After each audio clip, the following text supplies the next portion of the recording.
What is going on, everyone? And welcome back to another episode of the show. And this is an exclusive Halloween edition with James Courtney. And what a fucking awesome guy. What a great discussion. We were able to discuss more than just Halloween.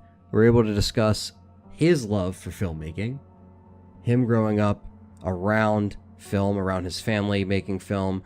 We talk about the industry, upcoming projects, and of course, the process behind playing the Shape in the new Halloween, coming out October 19th. So we are weeks away. This seems like it's going to break records. It's going to exceed expectations of the fans. And so far, people have been saying great things about it, and I've been trying to stay so far away from spoilers, so far away from just everything that can give it away. A couple trailers, the first couple teasers I watched, but obviously now that everything's out there and people have seen it, stuff's getting out online. So I've been staying off the social media, staying off everything, and I'm going to try to go in completely blind, if you will, and enjoy the Halloween film. But we're able to dive a little bit deeper into the making of the film, some stunts that were going on. Of course, James Courtney is a stuntman as well. He's not just an actor.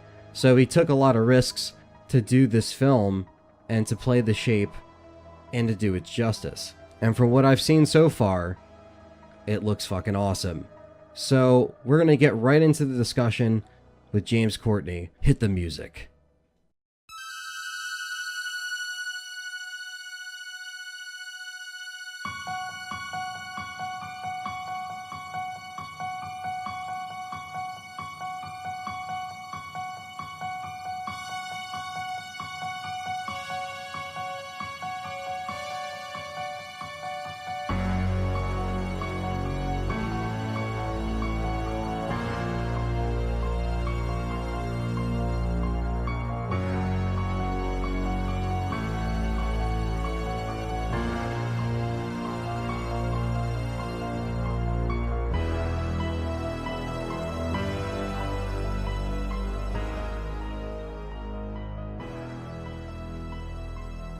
What kind of sparked your inspiration for being in the industry? Was it like a particular film? Was it an actor? Was it a stunt person? Like, what was the inspiration from the beginning of it all that kind of got you kickstarted?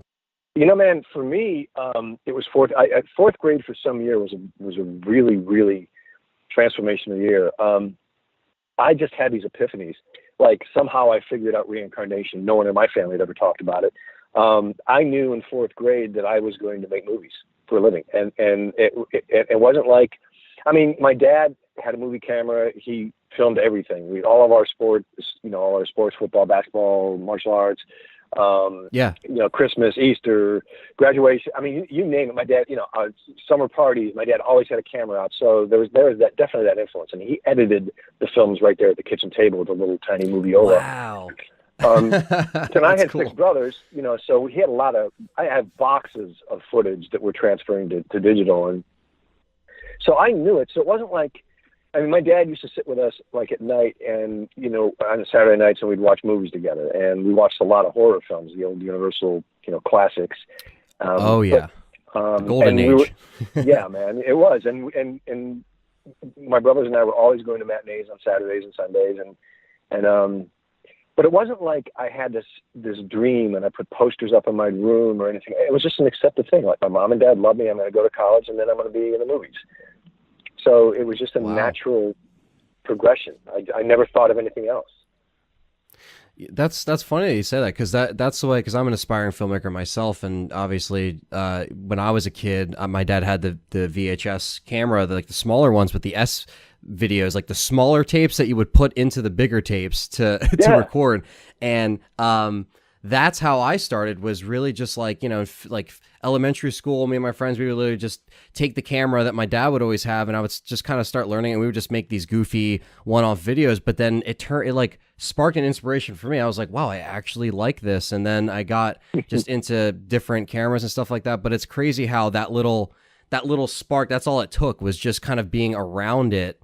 And then that kind of just overshadowed what was going to happen in the future. That's really fascinating. No doubt, man. I mean, and for me back then, this wasn't even Super 8, man. This was the old-fashioned 3-lens 8mm cameras, where you had you had 50 feet of film, but it was 25 and 25, so you had to flip the film, and reload it. And but my mom was my first cameraman, my brothers were my first actors, and every project that I could possibly make a film, whatever class it was, history, it didn't matter. If I could make a film, that's what I did. And of course, they were primitive as hell, and and goofy, but sure.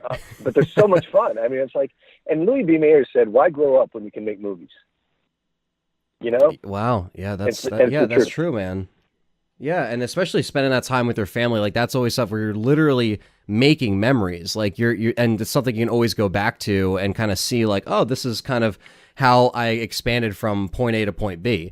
That's always the cool thing, especially when it runs in the family and stuff like that. When you were growing up in that environment, when was the first time when you were like, I have to do this, I have to kind of portray a role of some sort, or make something kind of like in an industry or produced by a bigger company? Like, when was that first step into your career? When I first got out to California, I worked as a tour guide at Universal Studios, and oh wow, I started trying to hustle getting films made immediately, and the first one I tried to do, it wasn't even my script. I hadn't even started writing yet, and I've gotten close. The universe is really funny this way, man. I've gotten so very close with several projects, getting them financed, that I've written, producing, directing, and at the last minute would fall. But as I look back at the history of this, and once again, I'm very close to getting something financed that I'm very proud of. I mean, it's a really, really excellent piece. But I look back at all the screenplays I wrote and the films I would have made, and not that they would have been bad films, I don't think, but they would not have been at the level that I'm about to do right now. And so the universe saved me from learning in front of people, by having a trajectory of films or filmography that would go from mediocre to maybe better and better and better, which might have damaged my ability to get this film done. So, the almosts and the near misses for me were inspiring. Some people would go, "Oh man, dude, I'm never going to make it. Fuck." But for me, it was like, dude, I got this close. It's going to happen. And something about 7 or 8 scripts I've written that will never see the light of day, I'm not going to make them because they're not at the standard that I demand of myself now. So I started immediately. In fact, the whole thing about being in the movies for me, my reasoning, I majored in journalism in undergrad, went to a top journalism school in the nation. And that was very strategic. I wanted to learn how to research, and I wanted to learn how to manipulate minds. And journalism is masterful at that.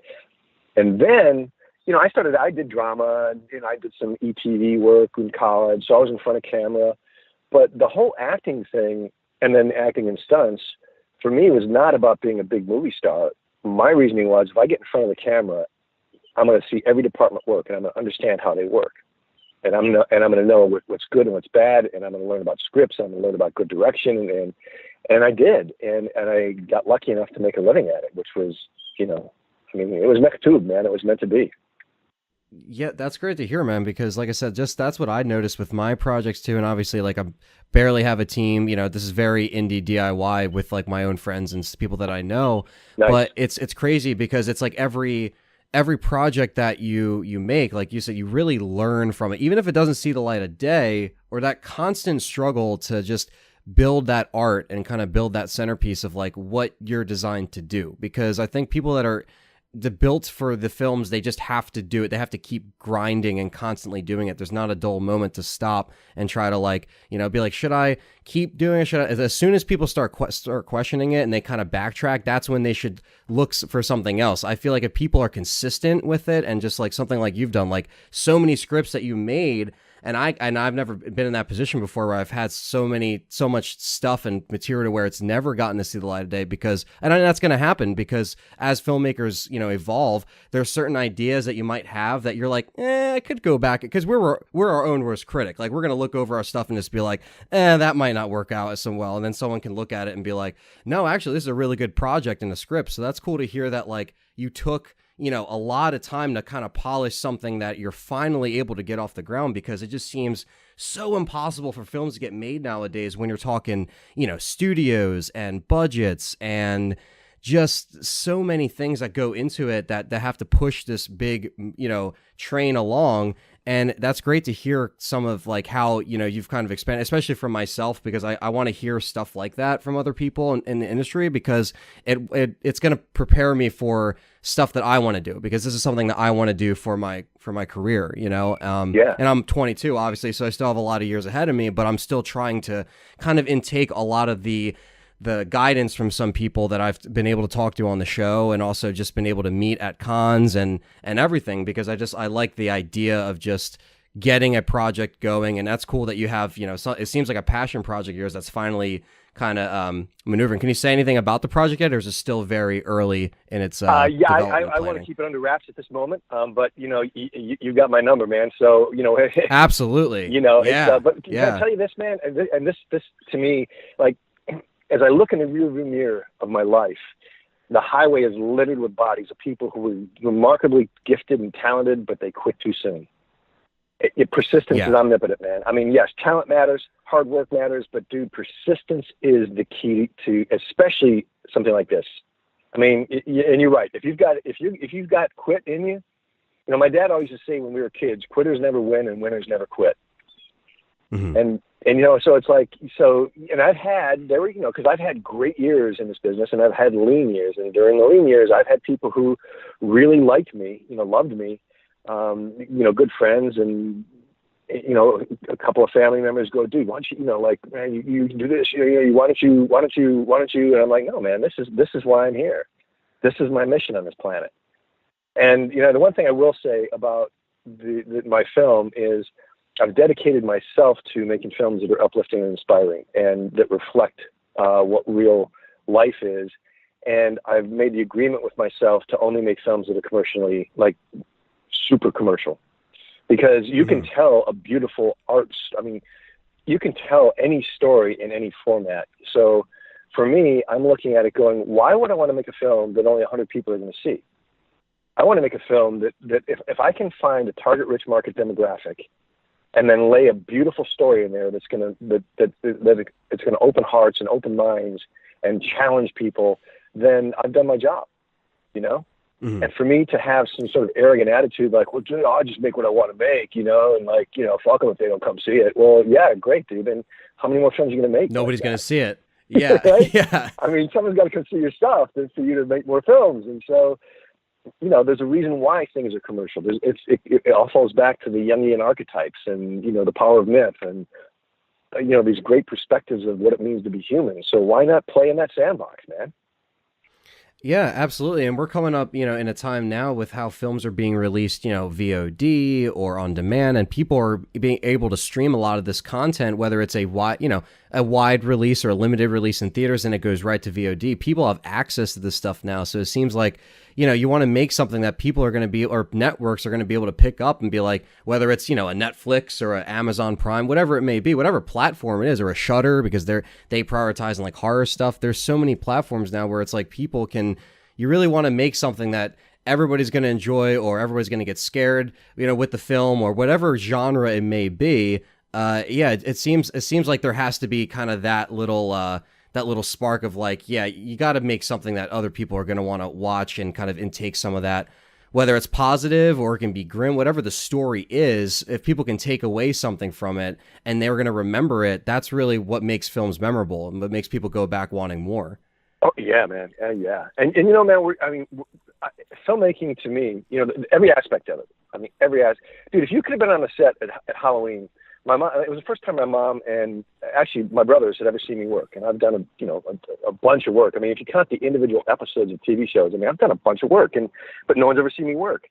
And my mom was just blown away at, first of all, how polite everybody was on the set and how happy everybody was and how many, and she was like, I never understood why movies cost so much money, but you had like 85 people out here working, and we roll camera and everything stopped. And then, you yell cut and everybody gets back to work again. And it's just like this beehive, and everybody is just so lucky to be there, and they're happy to be there. And, if not every movie set or TV set is perfect, but if the world could operate the way a movie set does, dude, we wouldn't have wars. Seriously, man. I mean, it's a perfect study in community endeavor. Yeah, and it's literally just everybody working together to get this one project done. And it seems like, especially with Halloween, and that's a perfect segue too, with the Halloween franchise, it seems like everybody involved in this project, including yourself, seems to just have like the most positive energy towards it and just have nothing but like kind words to say about the process and the overall like film. As of now, they've been doing promo and stuff. Jamie Lee Curtis and everyone else has been doing press interviews and stuff like that. But it just seems like everybody has just been like, yeah, this was like, it just seemed like it was meant to be. Like all the time away from the Halloween franchise that we had, it seems like everybody going into this film was just like really happy to do it, and just seems to be really happy to get Michael Myers back out there and people to see the Shape again. Where were you like in, as far as like this role of the Shape coming about? Where were you in your life at the time when this kind of fell into your lap? Was it something that, because I know they had a lot of script stuff over the course of time, but when did they actually reach out to you about the film? That was, it was in October of last year. They had, September, late September, I think. I had moved back to South Carolina from California because I, about 10 years ago, basically, made the decision to focus completely on my writing and getting films made. And my promise to myself was, I'm happy to be in front of a camera. I love acting. I love doing stunt work. But I wasn't going to spend the time and energy to hustle anymore and deal with auditions. And, my reasoning to myself was, if a friend calls, I'll go to work. So, and certainly with a friend, I'm always going to work with a friend anyhow. Ron Hutchinson, the, brilliant stunt coordinator, I've known him for, over 30 years. And so I'm, bought a place back in Columbia, South Carolina. And, where my family's from, I went to high school, went to college, and I, I'm sitting in my living room, and I get a call from Ron, and he's like, "Hey man, we're doing another Halloween." I was like, "That's awesome, man. That's really great." And he goes, "Yeah, well, here's the deal. I read the script, and I told the guys, David and Malik and all those guys. He said, I told them that, wow, this script is a lot deeper. This is different. He goes, you're going to need somebody to play Michael Myers, who's a really deep actor and also a really good stuntman." And he's like, "Dude, there's not a lot of those around. There's just a lot of guys." I mean, I was trained by Stella Adler and Ron Ray from the Royal Academy. And, there's I have a lot of deep acting experience. And of course, being a stuntman is being a stuntman. Everybody has their gifts. And so he said, so I turned your name in, and I get a call a few days later. They want me to go down to Charleston, where Rough House is located. And they put me on tape, and I did the interview. And man, I wasn't even out of the parking lot from the audition. Get a call from California, from Blumhouse. And they're like, "Okay, so you're available on these dates to shoot the film?" And I'm like, "Yeah, I'm available." And I hadn't even got to the interstate to start driving back to Columbia. I get another call, and they're like, "Hey, David wants to meet you. Can you come back?" And I'm like, yeah, sure. So then, they were planning to shoot in November of last year, and I didn't hear anything. And I was like, okay, somebody else got it. No big deal. I didn't call Ron and ask. I was just like, I'm focused on what I'm focused on, man. Yeah, going back to writing and doing all that stuff. Yeah, exactly, man. And as you know, writing is brutal, and it takes years to get a decent script. And, so I just wrote it off. And then I got a call from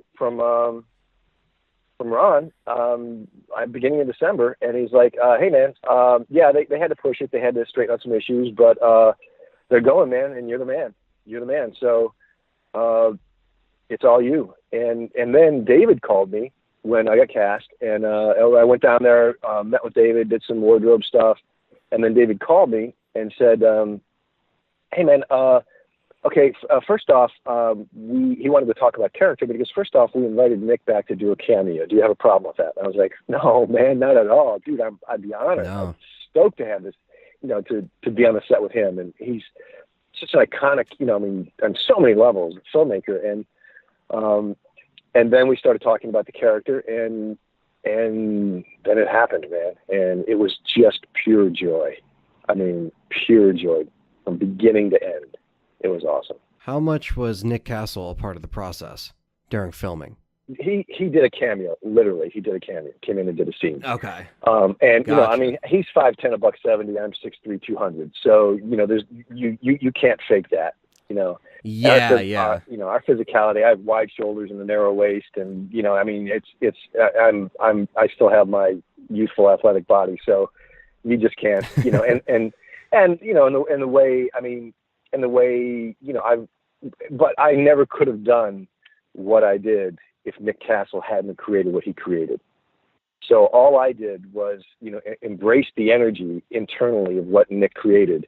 And then I allowed, my athleticism, my acting experience, my studies to inform what I did. But, so Nick was out there for about a week. It was we were still great friends, man. We talk on the phone, we're looking forward That's to awesome. doing cons together. And, and honestly, he lives on the West Coast, but if we were in the same city, we'd be having dinner every other week.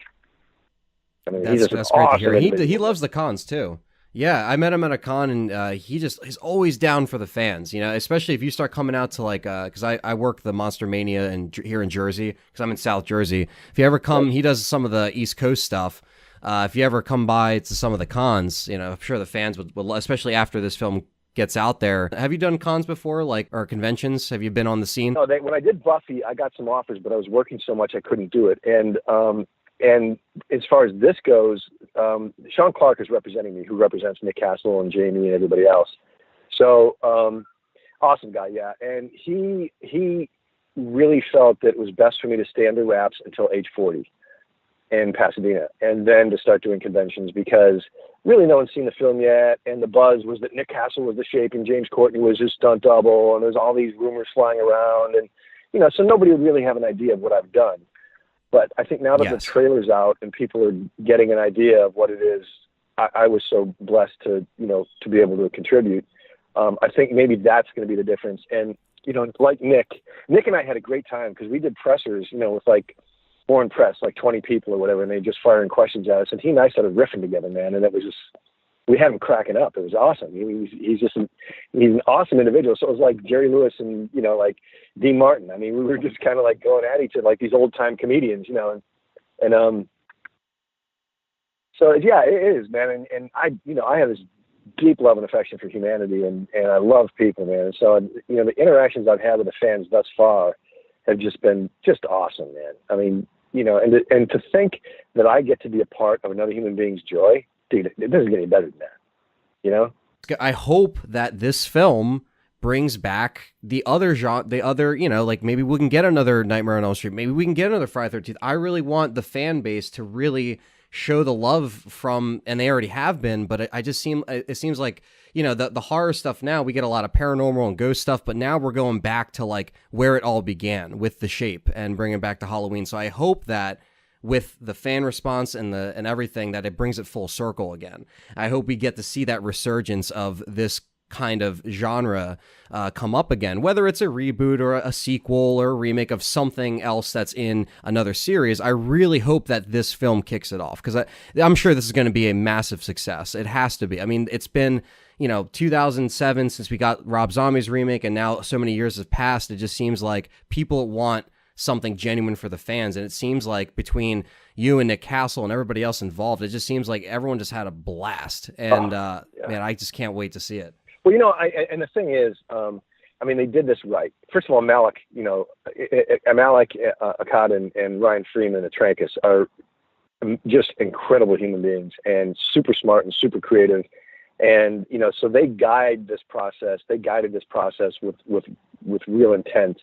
And then when you had, Ryan Turek comes on board, brings in Blumhouse, and then you bring Roughhouse and David and Danny McBride and Jeff Feely, and, so the script, like when I got the script, it's just so intelligent, and it's got subtle humor in it, not campy, subtle humor. It's got genuine suspense. And the casting. I think, in other words, and I agree with you. I hope that this reboots this sort of this model of horror films, but it has to be done the way they did it. It has to be done with integrity and quality. And absolutely, the casting was through. Blumhouse seems to do that great. Yeah, they've got a nice little formula, man, and you know, and they turn and burn, dude. They get him in, get him done, and get him out, and you know, yeah. Well, and I think Universal really put a lot behind this because I think they're very interested in rebooting the horror genre. Obviously, they're working with Blumhouse, and you know, so I mean, but everybody there had in some way been influenced by this film. You know, David Green has his story, and you know, Christopher Nelson has his story, and everybody has their story about Halloween and how it affected them, the original. And so, you know, it was a labor of love for everybody. I mean, everyone was there for a reason beyond a paycheck, you know, or another credit. Yeah, yeah. I mean, and none of us made a lot of money. Trust me. I mean, you know, we were there because we wanted to be there. And dude, I wouldn't be surprised. I mean, I've been around the business a long time. I have friends in various studios. The scuttlebutt is that some people are saying this could be the highest grossing horror picture of all time. I mean, the people who've seen the film and know the people in the business, know marketing people, that's the scuttlebutt. I mean, this could be just that demographic. Yeah. It's just, I mean, if you as a filmmaker were on that set and you saw the way we worked, you would just go, man, this is what I signed up for. When you were on the set, I was going to ask another question real quick. What was probably the most like challenging thing that you had to film? Was there like a stunt that you had to like really push yourself as the shape? I know you can't really give too much away, but is there one particular moment that you can kind of remember like, that's a little bit of a challenge, or something that you've kind of may have never done before? There was only one time that I was doubled as a stunt, and that was something I certainly could have done, but far better for a 30-year-old guy to do it than a 61-year-old guy. I'm 60. I've got the body of a 35-year-old athlete. I'm a young guy on a lot of different levels. I got a 26-year-old girlfriend. I'm a really young guy, but hitting the ground hard or doing a stair fall or doing those kinds of tough stunts, they beat you up. That being said, so I did everything except one thing, but there was one particular tracking shot, one particular very complicated shot, let's say, that we actually had to rehearse. We spent a day to rehearse it the day before we began principal photography. And it was so complicated that, with a steady cam and all these really, a lot of movement and very exacting marks with no ability to lay down, marks because you're moving through the scene and so you can't have tape marks down there. And so, but Stuart Cantrell, the Steadicam operator, is also a very good athlete. He's a soccer player and a rock climber.